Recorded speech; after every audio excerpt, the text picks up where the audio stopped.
Hello everyone, welcome back to shape up your life. चलिए आज देखते हैं बहुत काम में आने वाले कुछ क्लीनिंग टिप्स। अपने घर में पड़े हुए सामान को ही मिक्स एंड मैच करके आप अलग अलग चीज़ों की क्लीनिंग बड़े आराम से कर सकते हैं। तो बिना टाइम वेस्ट किए चलिए देख लेते हैं फर्स्ट टिप।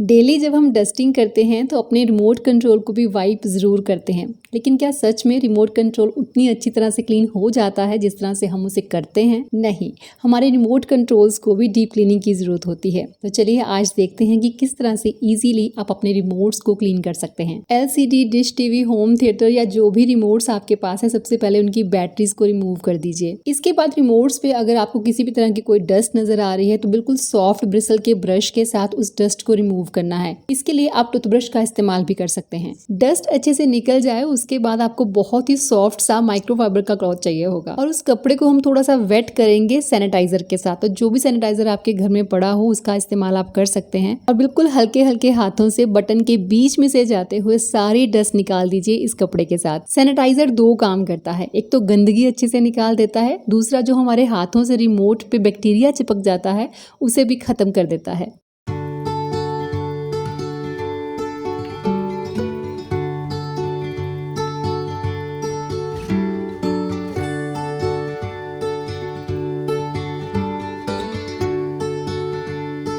कपड़े के साथ जब आप सफाई करेंगे काफ़ी हद तक रिमोट साफ हो जाएगा, लेकिन फिर भी जो बटन के बीच के जो एरियाज होते हैं वहाँ पे सफाई करने के लिए आपको चाहिए होंगे ईयरबड्स। इन ईयरबड्स को सैनिटाइजर में डुबो के हल्का सा स्क्वीज करके, ताकि उसमें ज़्यादा सैनिटाइजर लगा ना रह जाए, आप हर एरिया को क्लीन कर सकते हैं। तो जहाँ तक आपको लगे आपकी फिंगर नहीं पहुँच सकती, कपड़ा नहीं पहुँच सकता, वहाँ ईयरबड्स पहुँच जाएंगे और बहुत ही बारीक से बारीक एरियाज को क्लीन कर देंगे। 5-10 मिनट से ज़्यादा टाइम नहीं लगेगा। तो कभी कभी इनकी डीप क्लीनिंग कर लेनी चाहिए। रिमोट्स की तरह ही आप फ़ोन को क्लीन कर सकते हैं और इसी तरह से आप प्ले स्टेशन रिमोट को भी क्लीन कर सकते हैं।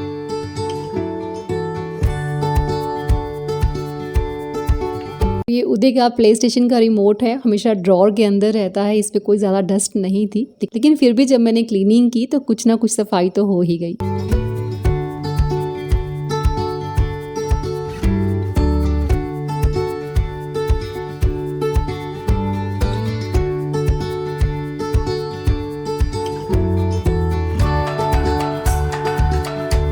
नेक्स्ट टिप के लिए हमें एक स्प्रे बॉटल चाहिए जिसमें हम फिल करेंगे 1 कप वाइट विनेगर यानी कि सफ़ेद सिरका, और इसमें हम डालेंगे 1 चम्मच के अराउंड टूथपेस्ट। कोई भी टूथपेस्ट जो भी आप अपने घर में इस्तेमाल कर सकते हैं उसे इसमें डाल सकते हैं। अच्छे से इसे शेक कर लीजिए। तो ये बन गया आपका एक DIY क्लीनर। और इसके साथ हम क्लीन करेंगे वॉल स्टेन्स को। बहुत बार ऐसे होता है हमारे हाथ लग जाते हैं या कोई चीज़ लग जाती है, बच्चा दीवार पे कुछ गिरा देता है और कुछ दिनों तक अगर हम उन स्टेन्स को क्लीन ना करें तो स्टेन्स बहुत पक्के हो जाते हैं और उन्हें क्लीन करना काफी मुश्किल हो जाता है। लेकिन इस क्लीनर के साथ आप इजीली इन स्टेन्स को रिमूव कर सकते हैं, जिससे कि आपकी वॉल का कलर भी खराब नहीं होगा।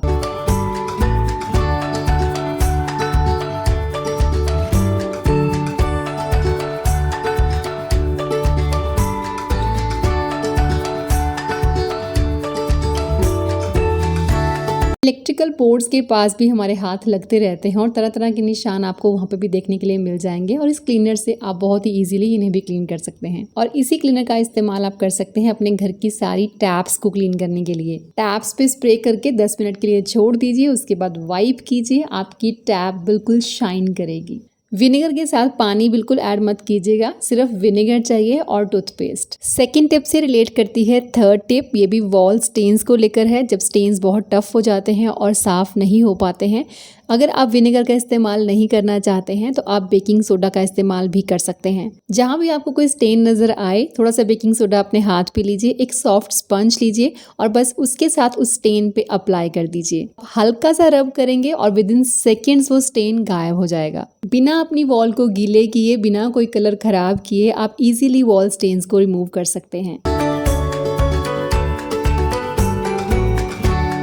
नेक्स्ट टिप के लिए भी आपको एक स्प्रे बॉटल चाहिए होगी जिसमें हम डालेंगे 1 कप के अराउंड वाइट विनेगर और उसके बाद उसमें ऐड करेंगे 1 टेबल स्पून के अराउंड डिश सोप। बस इन चीज़ों को आपस में मिला लीजिए, अच्छे से शेक कर लीजिए और एक और क्लीनर आपके पास तैयार हो जाता है। इस क्लीनर का इस्तेमाल हम करेंगे टाइल्स के बीच की लाइंस को क्लीन करने के लिए। क्योंकि टाइम के साथ साथ इनके बीच में डर्ट जमना शुरू हो जाती है। तो इन टाइल्स की लाइन पे इस क्लीनर का स्प्रे कीजिए, 2-3 मिनट तक ऐसे ही छोड़ दीजिए। उसके बाद किसी भी ब्रश के साथ इसको हल्का हल्का रब करेंगे, बहुत ही इजीली सारी डर्ट निकल जाएगी।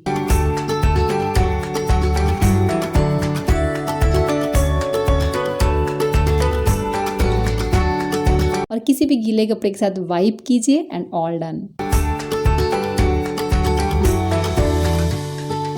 टिप नंबर 5 के लिए आपको चाहिए होगा एक छोटा सा ग्लास जार या प्लास्टिक की कोई डिब्बिया भी आप ले सकते हैं। वैसे तो आप इस मिक्सचर को किसी कटोरी में बना सकते हैं, लेकिन इसे स्टोर करके रख लीजिए रेगुलर यूज के लिए। 3 चम्मच कॉर्न स्टार्च और 1 बड़ा चम्मच डाला है इसमें बेकिंग सोडा। अच्छे से शेक कर लीजिए और ये काम आएगा आपके जूतों से स्मेल को भगाने के लिए। डेली आप जिम करते हैं, वॉक करते हैं, एक्सरसाइज करते हैं, आपके जूतों से बैड स्मेल आएगी ही। इस मिक्सचर को जूतों में डाल के 2-3 घंटे के लिए छोड़ दीजिए। जूतों से आने वाली सारी गंदी स्मेल खत्म हो जाएगी। 2-3 घंटे के बाद कोई भी कपड़ा लेके इस पाउडर को निकाल लीजिए। चाहे तो आप गीले कपड़े के साथ भी अंदर से अच्छे से साफ कर सकते हैं। और जूतों से अच्छी स्मेल आए उसके लिए कुछ कॉटन बॉल्स लीजिए, 2-3 बूंदे डालिए उन पे एसेंशियल ऑयल की और जूतों में डाल के इन्हें रात भर के लिए छोड़ दीजिए। सुबह होते ही आपको अपने जूतों से एसेंशियल ऑयल की बहुत ही अच्छी खुशबू आने लगेगी। अपने घर में आने वाली चींटियों से अगर आप परेशान हैं तो ये सॉल्यूशन बना लीजिए। हाइड्रोजन पेरोक्साइड हमें चाहिए होगा, ये आपको आराम से किसी भी मेडिकल शॉप पे मिल जाएगा। अगर आपको ये नहीं मिले तो आप एक और चीज का इस्तेमाल भी कर सकते हैं, लेकिन पहले देखिए कि ये सॉल्यूशन कैसे बनाना है। तो इसके लिए हमें चाहिए होगा 1 कप हाइड्रोजन पेरोक्साइड और साथ में हम डालेंगे 1 बड़ा चम्मच डिश सोप। इसे अच्छे से मिक्स करने के बाद उन सभी एरियाज पे स्प्रे कर दीजिए जहाँ पे आपको चींटियां नजर आती हैं। चींटियों के साथ साथ और भी कई तरह के कीड़े मकोड़ों की एंट्री बंद हो जाएगी। लेकिन अगर आपको हाइड्रोजन पेरोक्साइड ना मिले तो आप लिस्ट्रीन माउथ वॉश का इस्तेमाल भी कर सकते हैं। तो सेम वे में ही सोल्यूशन बनाना है। 1 कप लिस्ट्रीन माउथ वॉश और साथ में डालेंगे डिश सोप और दोनों को शेक करके उन एरियाज पे स्प्रे कर देंगे जहाँ पे चींटियां आती हैं। चींटियों से छुटकारा आपको मिल जाएगा। दोबारा कुछ महीनों के बाद आपको फिर से नजर आए तो दोबारा स्प्रे का इस्तेमाल कर सकते हैं। हाइड्रोजन पेरोक्साइड और डिश सोप के सोल्यूशन का इस्तेमाल आप कर सकते हैं चॉपिंग बोर्ड्स की क्लीनिंग के लिए भी। वैसे तो आपके चॉपिंग बोर्ड्स लेमन और बेकिंग सोडा के मिक्सचर के साथ भी अच्छे से क्लीन हो जाते हैं, लेकिन इस टिप का इस्तेमाल भी आप कर सकते हैं। क्लीनिंग के साथ साथ डिसइंफेक्ट भी हो जाएंगे आपके चॉपिंग बोर्ड्स।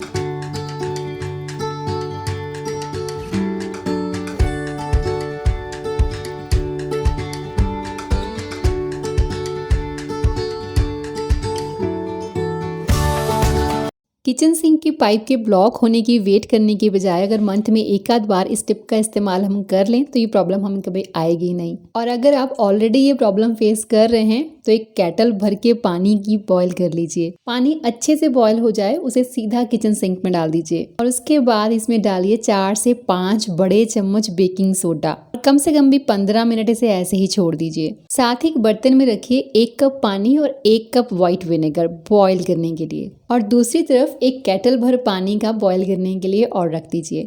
15 मिनट के बाद वाटर और विनेगर का मिक्सचर हम इसमें डालेंगे जो कि हमने बॉईल किया है और साथ उसके बाद ही इसमें डाल देंगे केटल भर बॉयल पानी। जितनी भी गंदगी आपकी किचन सिंक की पाइप में जमा हो चुकी थी या जमा हो रही है सब निकल जाएगी।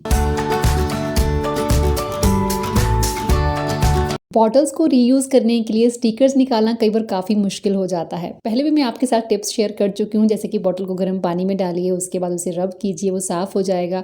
अगर उस पर कुछ ग्लू के निशान रह जाते हैं तो नारियल के तेल में बेकिंग सोडा डाल के उसे अप्लाई कर दीजिए। स्टिकर के गम के निशान भी आराम से निकल जाएंगे। लेकिन इस टिप के लिए आपको ज्यादा मेहनत करने की जरूरत नहीं पड़ेगी। बस बॉटल को गीला कीजिए, उस पर डिश सोप अप्लाई कीजिए। तो बॉटल के सारे स्टिकर पे जब आप डिश सोप अप्लाई कर दें तो कम से कम भी 15 मिनट के लिए इसे ऐसे ही छोड़ दीजिए। उसके बाद स्टील वूल को थोड़ा गीला करके उसको रगड़ना शुरू कीजिए। बहुत ही इजीली आपका सारा स्टिकर रिमूव हो जाएगा और कई बार गम वगैरह का जो निशान रह जाता है वो भी नहीं रहेगा।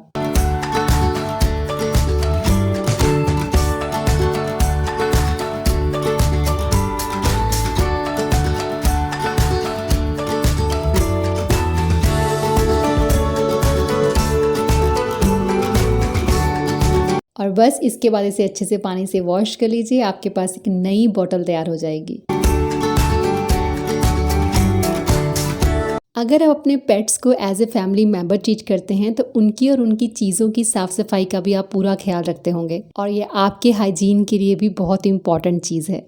हर दूसरे दिन मैं पेट बेड को वैक्यूम करती हूँ, लेकिन वीक में एक बार कुछ ऐसा भी करना चाहिए जिससे इसकी स्मेल चली जाए। तो वैक्यूम करने के बाद पूरे बेड पे बेकिंग सोडा स्प्रेड कर दीजिए। 1-1.5 घंटे के लिए इसे ऐसे ही छोड़ देना है। बेकिंग सोडा पूरी स्मेल को निकाल देगा। स्टफी और जोई के बेड्स हमारे पर्सनल रूम्स में रहते हैं और इसीलिए रेगुलरली इनकी क्लीनिंग करना और भी ज़्यादा ज़रूरी हो जाता है। बेकिंग सोडा स्प्रेड करने के 1-1.5 घंटे के बाद दोबारा से एक बार वैक्यूम कर दीजिए।